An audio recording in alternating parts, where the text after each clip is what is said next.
Olá, sejam todos muito bem-vindos. No vídeo de hoje nós vamos fazer um vídeo normal. Eu sei que vocês estão com saudades daqueles vídeos mais tranquilos de resenha de livros. Então nós vamos falar sobre este livro maravilhoso que a Cristina do Relivrando me enviou, O Drama do Humanismo Ateu, do Henri de Lubac. Já aproveita e já se inscreve no canal da Cristina.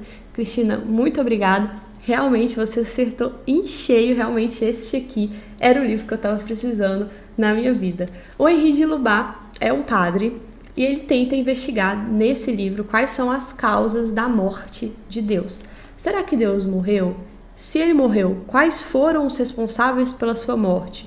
E uma vez que Deus esteja morto, será que as pessoas não estão substituindo esta figura do Deus imaginário por outros deuses imaginários? Então ele faz isso a partir da análise de alguns escritores fundamentais, dentre eles o nosso querido Nietzsche, que está aqui na capa abraçando um cavalinho. Por quê? Reza a lenda que Nietzsche tinha sífilis. Tendo sífilis, ele não curou essa sífilis da forma devida, na época não tinha penicilina, e essa sífilis se transformou numa neurosífilis, então ele ficou louco no final da vida. Mas um pouco antes de entrar em um estágio completo de demência, ele teria visto um cavalinho sendo maltratado ali pelo seu dono, né, batido, aquele jeito de tratar um cavalinho horroroso. Ele teria abraçado esse cavalo, corrido, abraçado, se jogado. Daí, em tese, os espectadores disseram que ouviram ele falar: "Me desculpe, mãe, eu fui um idiota". E depois deste evento, ele teria de fato entrado na demência completa. E é um evento muito parecido com a cena de Crime e Castigo que o Raskolnikov... A gente já tem, inclusive, a resenha de Crime e Castigo aqui, tá? Confere aqui. Então, lá no Crime e Castigo, o Raskolnikov, ele tem um sonho onde um cavalinho estava sendo maltratado da mesma forma, e ele passa mal e tudo mais. E é muito interessante porque, em tese, o Nietzsche não leu Crime e Castigo na sua integridade. A gente não tem muita certeza de qual nível de contato com a obra do Dostoiévski ele tinha. Provavelmente era uma tradução em francês, era uma tradução feita em pedaços. Então ele reproduz essa cena do Crime e Castigo de uma forma muito bonita, de uma forma muito profunda. E a filosofia do Dostoiévski é interpretada por ele de uma forma meio deturpada também. O livro é dividido em 3 partes. Na primeira parte, nós vamos analisar de Feuerbach, Nietzsche a Kierkegaard. Na segunda parte, ele faz uma análise exclusiva do positivismo do Auguste Comte. E na terceira e última fase, ele faz uma análise da filosofia do nosso queridíssimo Dostoiévski. E no vídeo de hoje nós vamos comentar só sobre a primeira parte desse livro, porque senão o vídeo demoraria 3 horas para a gente falar sobre cada uma das partes. Então, se você tem interesse em saber um pouco mais, pegue o seu café, o seu vinho, o seu uísque, fique bastante à vontade. Hoje eu tô tomando uma água, bora lá. O Henri de Lubac começa nos dizendo que a origem provável de todas essas filosofias que falam sobre a morte de Deus é um filósofo alemão idealista chamado de Feuerbach. O Feuerbach é um filósofo que se perde ali nos nossos estudos das histórias, das ideias, porque ele fica meio que à sombra dos seus próprios discípulos. Mas compreender as ideias do Feuerbach é essencial para a gente compreender todas as outras teorias que declaram a morte de Deus. Por quê? Ele foi o primeiro a dizer que Deus é uma projeção da mente humana. Ele foi o primeiro a dizer que nós projetamos essas ideias boas e essas ideias ruins nos nossos deuses. Inclusive o Deus cristão é o pior de todos, porque ele é o mais perfeito de todos, então significa que ele sugou as nossas características boas de uma forma que outros deuses ainda não haviam sugado, nunca na história haviam sugado. Então o Deus do homem, na verdade, deveria ser a humanidade. O homem deveria se dissolver na humanidade. Por consequência, o Deus do homem se torna o próprio homem. A partir do momento em que o Feuerbach diz que o homem se aliena em Deus, então ele é um dos primeiros a usar essa palavra alienação, que depois vai ficar super famosa com Marx. A partir do momento que o homem se aliena em Deus, então ele está se transformando em algo menor do que ele poderia ser. Somente superando essa superstição, essa bobagem, essas coisas inventadas na mente dos homens, é que o homem poderia se desenvolver em todo o seu potencial. O princípio que condensa a verdadeira moral e a verdadeira religião é um só, é a moral altruísta. Por isso que nós devíamos lá, Imagine All the People, amarmos uns aos outros, porque é só isso que importa. O resto é bobagem e é muito interessante o quanto esse é um princípio profundamente cristão e o Feuerbach está fazendo isso enquanto ele está renegando o Deus cristão. Bom, o Feuerbach ele influencia vários escritores e vários filósofos, dentre eles o Engels, o Bakunin, que é aquele filósofo anarquista doidaço, lelezão, ele é nível lelé raluca da coisa, certo? Mas ele tem alguns escritos interessantíssimos para a gente compreender a verdadeiramente revolucionária. Ele não tinha papas na língua, ele não estava preocupado com o que iam falar sobre ele foi preso várias vezes. E um desses textinhos, um opúsculo que se chama Deus e o Estado. Então confiram lá, quando vocês tiverem um tempinho, que vocês vão entender como essa ideia da alienação do homem e Deus funciona na prática. Essa alienação é interessante porque se a gente pegar os deuses pagãos, principalmente os deuses descritos pelo Homero, até dá para começar a imaginar que realmente aqueles deuses eram simplesmente projeções, porque eles eram terríveis. Zeus fazia barbaridades, estava o tempo todo brigando com a sua mulher. Afrodite estava o tempo todo caçando um rolo amoroso e ferrando os homens por causa disso.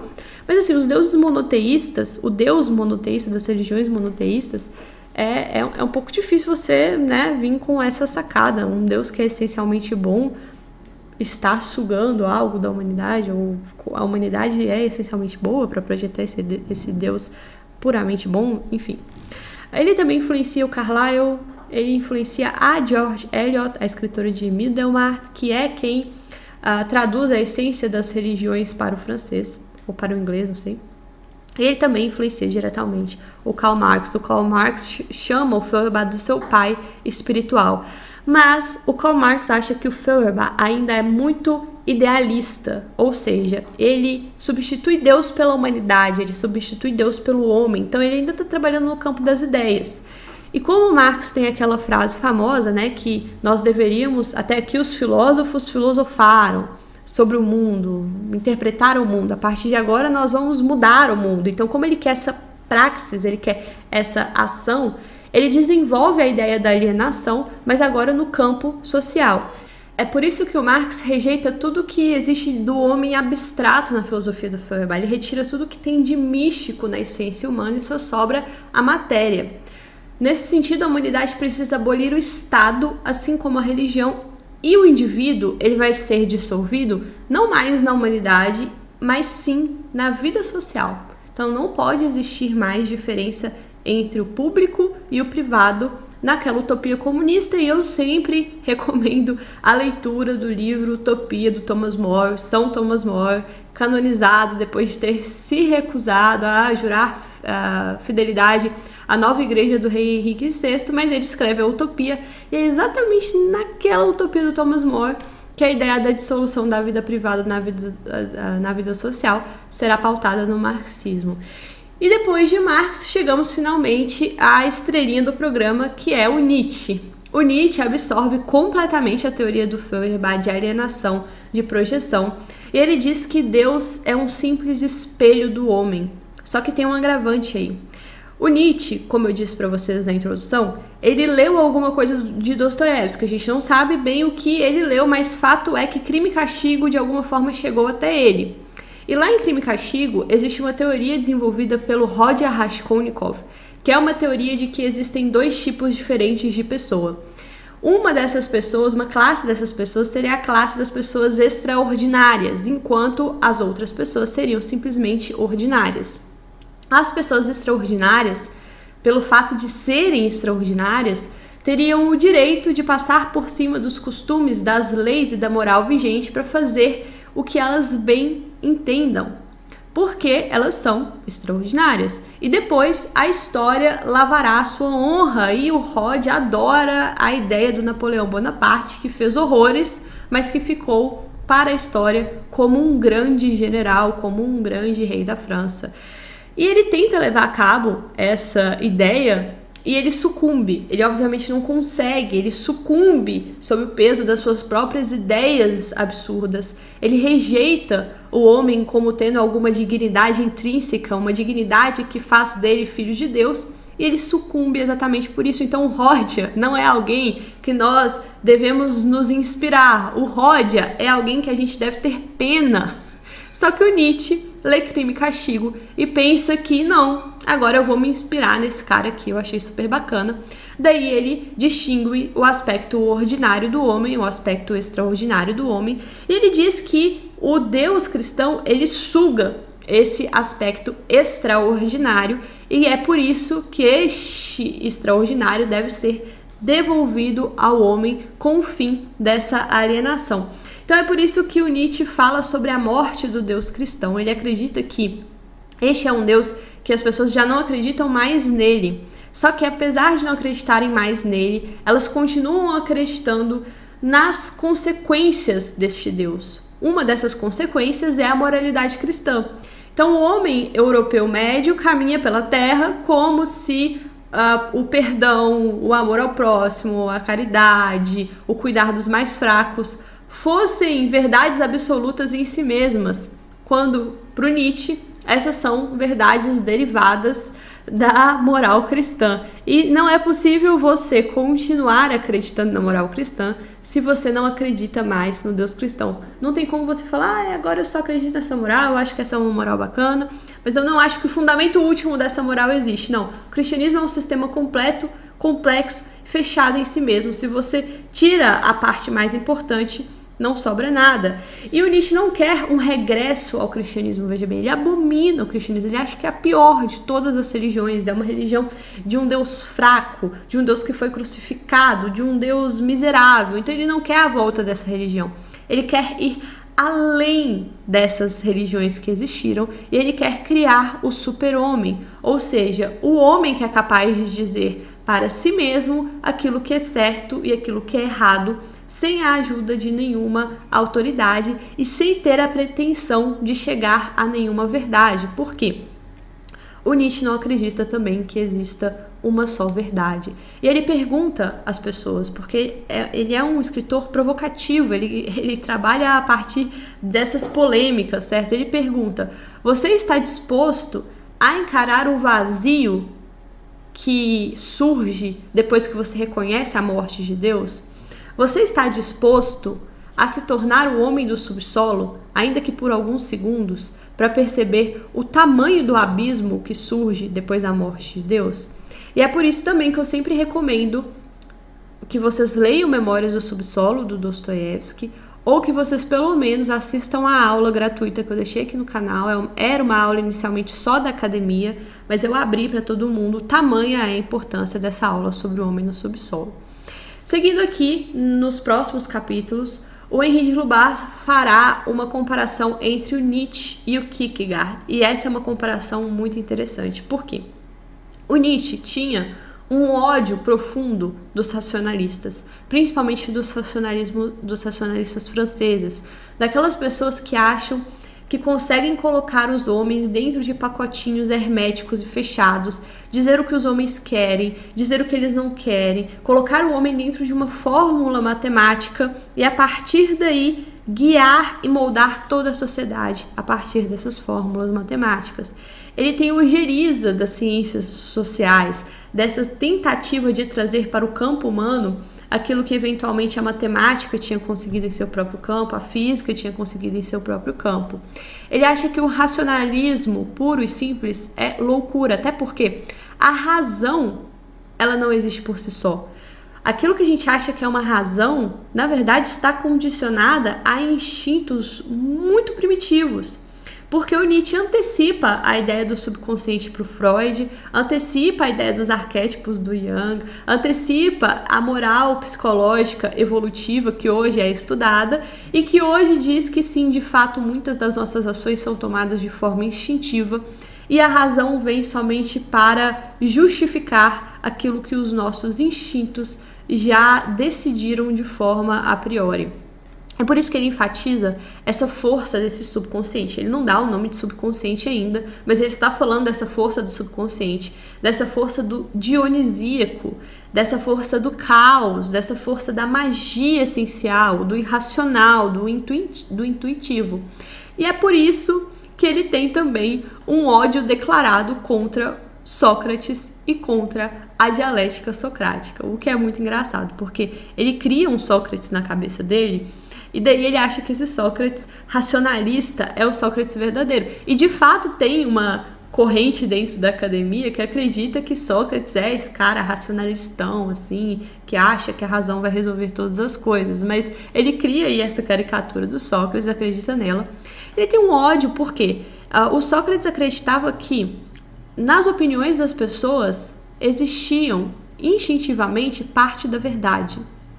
Então, exatamente porque existe certa inteligência natural em todos os homens, que eles capturam partes da estrutura da realidade, e eles têm essas opiniões, e essas opiniões, elas não são mentira, certo? Elas só precisam ser organizadas, e essa é a função da dialética, é sobrepor uma opinião em cima da outra, mediada por um filósofo, até chegar à verdade. E o Nietzsche diz que loucura é essa?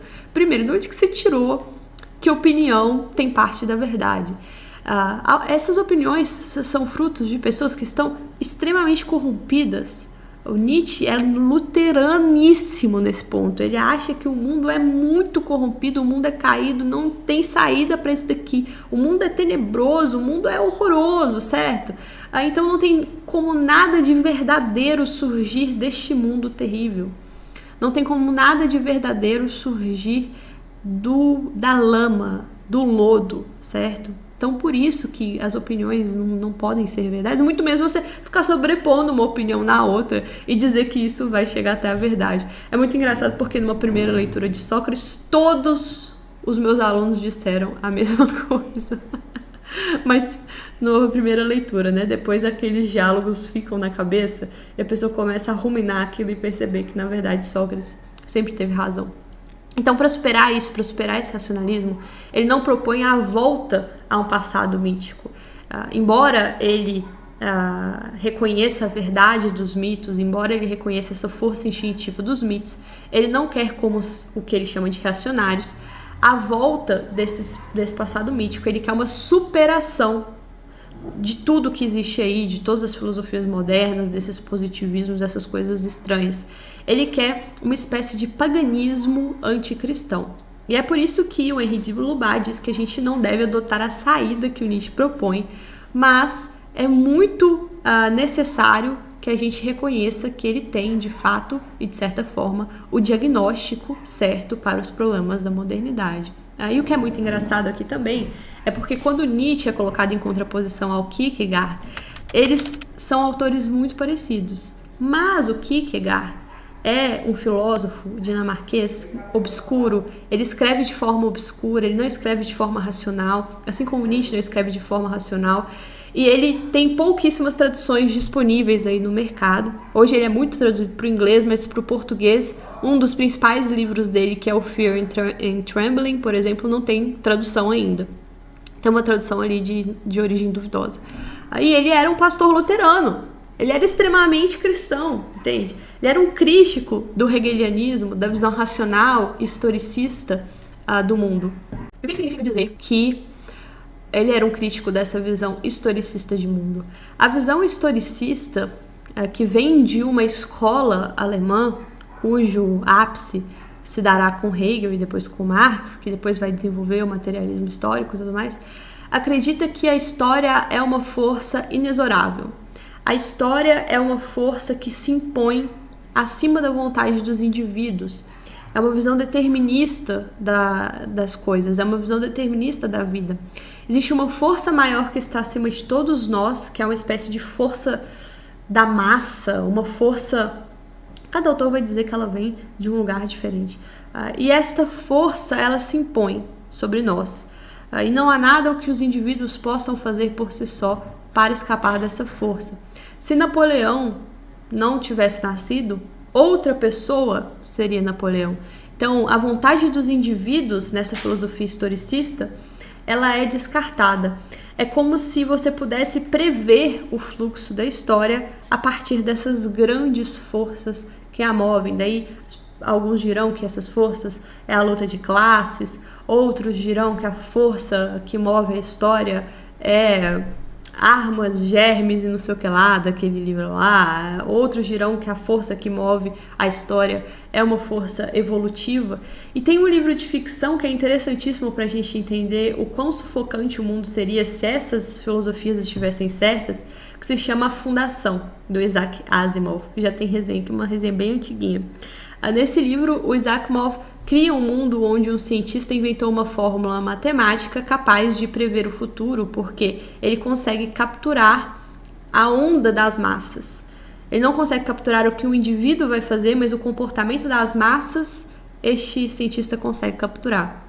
E daí ele prevê o fim do Império Galáctico que existia, e ele traça uma manipulação dessas forças para que esta Idade Média, ou essa Idade das Trevas do fim do Império, dure menos do que ela supostamente deveria durar. Então ele tem o poder de mover a história exatamente porque ele sabe quais são as forças que estão por trás da história. E nesse livro é completamente sufocante, porque não importa o que os indivíduos façam, esta fórmula matemática sempre estará acima das forças individuais. Por isso que o Kierkegaard faz as mesmas críticas que o Nietzsche faz a esse racionalismo, a essa pretensão de conhecimento racional. Ele abraça uma teologia negativa e acredita que qualquer tentativa de captura da essência divina será uma pretensão completamente frustrada. Ele acredita também que o cristianismo deve preservar o elemento do escândalo. Qual que é esse elemento do escândalo? Nós já falamos aqui algumas vezes, inclusive no nosso podcast Maldito Unicórnio Rosa Invisível, nós falaremos sobre isso basicamente até a exaustão.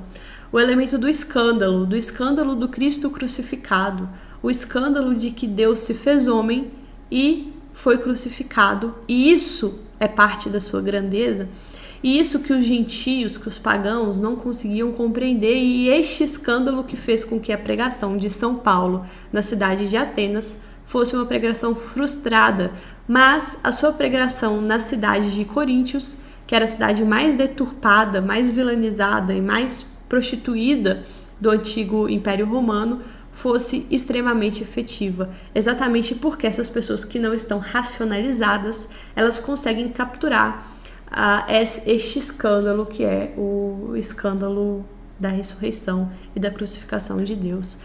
Porque o cristianismo é a antítese da especulação. O Kierkegaard diz, olha, que bonitinhos vocês achando que vão interpretar o evangelho, que vão interpretar os Atos dos Apóstolos.